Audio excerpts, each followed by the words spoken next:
इन सबको अपना आहार बनाकर अपने शुदा मिटाऊंगा। इस महान राम काज में अपने प्राणों की आहुति देना तो हमारा सौभाग्य होगा। हमें पक्षी राज जटायु के उदाहरण से कुछ सीखना चाहिए।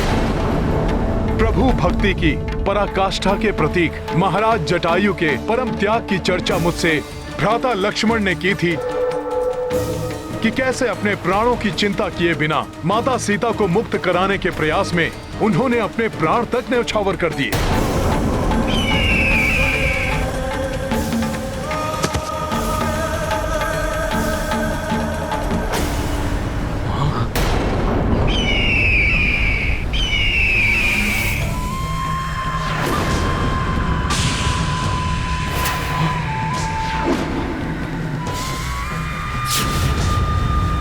अब ये कौन सी नई आपदा आ गई?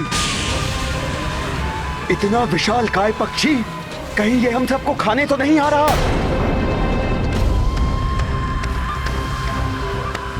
अन्य विपत्तियों के समान हम इसका भी सामना कर लेंगे।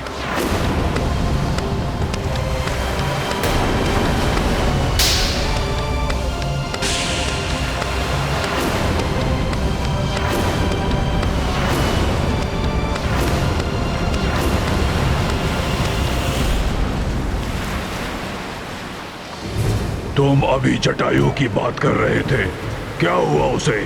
शीघ्र बताओ मुझे। जटायु के प्राण तो सुरक्षित हैं? कौन है आप और पक्षीराज जटायु के विषय में क्यों पूछ रहे हैं? मेरे प्रश्न का उत्तर दो। बोलो, क्या हुआ जटायु को?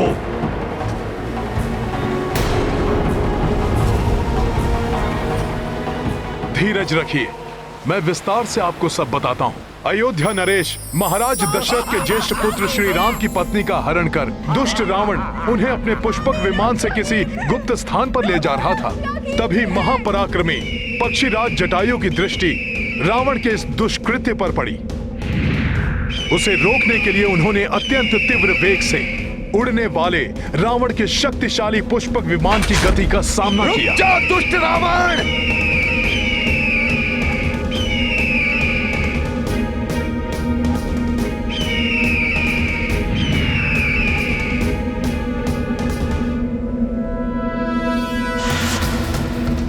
मेरे मार्ग को अवरुद्ध करने का तो साहस तुम्हें बहुत भारी पड़ेगा मूर्ख। मूर्खता मैंने नहीं, अभी तू देवी सीता का हरण करने का दुस्साहस कर तुमने की है रावण।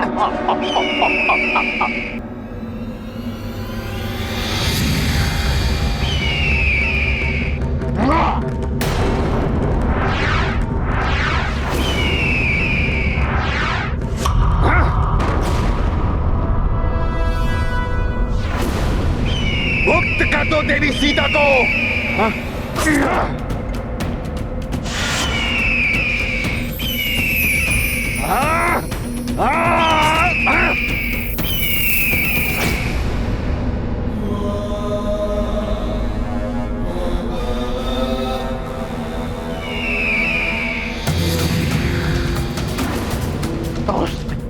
अभी दिखाता हूं तुम्हें।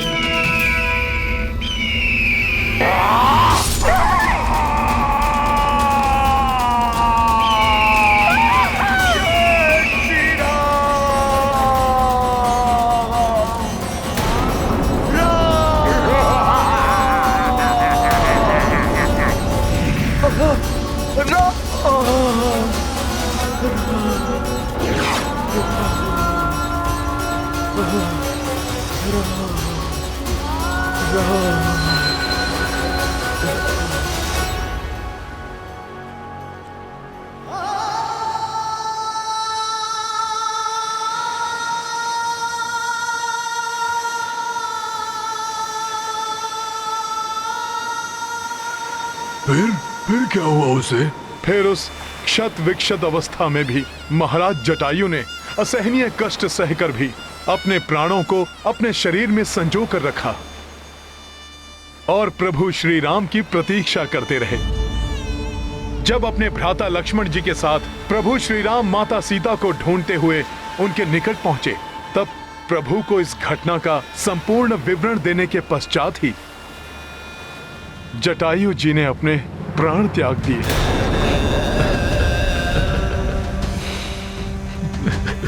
भ्राता जटायु संपाति आपकी रक्षा भी न कर सका।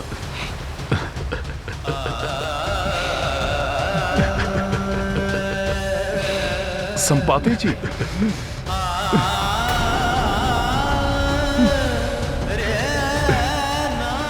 अपने आप को संभालिए संपाति जी। सदाचार और विनय का प्रतीक था मेरा अनुज जटायु। उसके विपरीत मैं दंभी और मूढ़ था। बहुत समय पूर्व अहंकारवश अपने उड़ने की शक्ति का प्रदर्शन करने के लिए मैंने उड़ान भरकर सूर्य देव तक पहुंचने की चेष्टा की थी, परंतु सूर्य देव की प्रखर ऊष्मा को मैं कहां सहन कर पाता।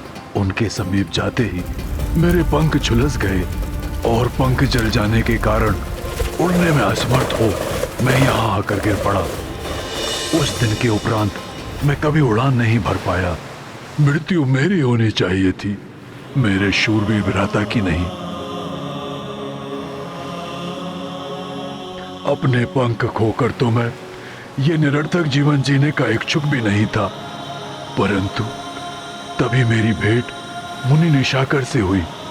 उन्होंने मुझसे कहा कि प्रभु श्री राम की कथा सुनने और उनके कार्य में सहायक बनने से मेरा उद्धार होगा।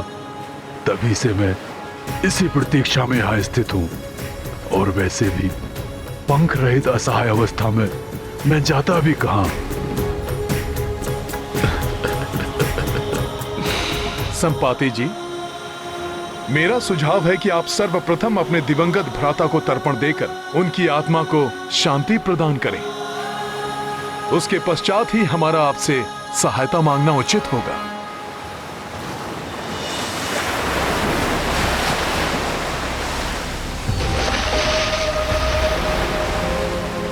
अद्य श्रुति स्मृति पुराणोत्फल प्राप्त्यार्थम देवर्षि मनुष्य पितृतर्पणम करिष्ये।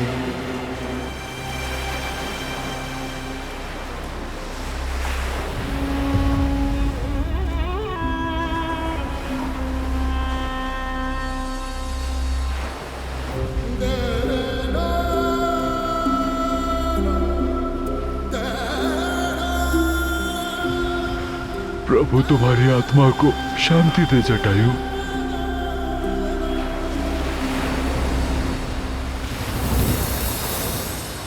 हे महान संपाति जी, आपके कथनानुसार आप यहाँ दीर्घ काल से स्थित हैं। हमें बताइए कि आपने यहाँ आकाश मार्ग में पुष्पक विमान या माता सीता को किसी दिशा में जाते देखा है? जहां तक मेरी वृद्ध बुद्धि को स्मरण पड़ता है, कुछ दिनों पूर्व जब मैं चौकन्ना रहकर अपने भोजन के लिए किसी आखेट की प्रतीक्षा कर रहा था, मुझे आकाश से एक करुणा भरी पुकार सुनाई दी थी। स्वर स्पष्ट नहीं था, परंतु ऐसा प्रतीत होता था जैसे किसी युवती का है। परंतु जब तक मैं अपनी दृष्टि को उस स्वर पर केंद्रित कर पाता, एक विमान सागर के उस पार क्षितिज में विलीन होकर अदृश्य हो रहा था। प्रतीत होता है संपाति जी द्वारा देखे गए उस विमान से आने वाला स्वर माता सीता का ही था। संभव है दुष्ट रावण उन्हें सागर के उस पार लंका नगरी ले गया हो। यदि ऐसा है काकाश्री, तो अब हमें कैसे ज्ञात करेंगे कि अभी भी माता सीता लंका में ही है? गरुड़ दृष्टि तो 100 योजन तक देख सकती है। संपाति जी, क्या आप अपनी पैनी गरुड़ दृष्टि से लंका नगरी की ओर देखकर ज्ञात कर सकेंगे कि माता सीता वहां पर हैं या नहीं? पुत्र, यहां से तो कुछ दिखाई नहीं देगा, और मैं ऐसा असहाय पक्षी हूं जिसके पास पंख ही नहीं है।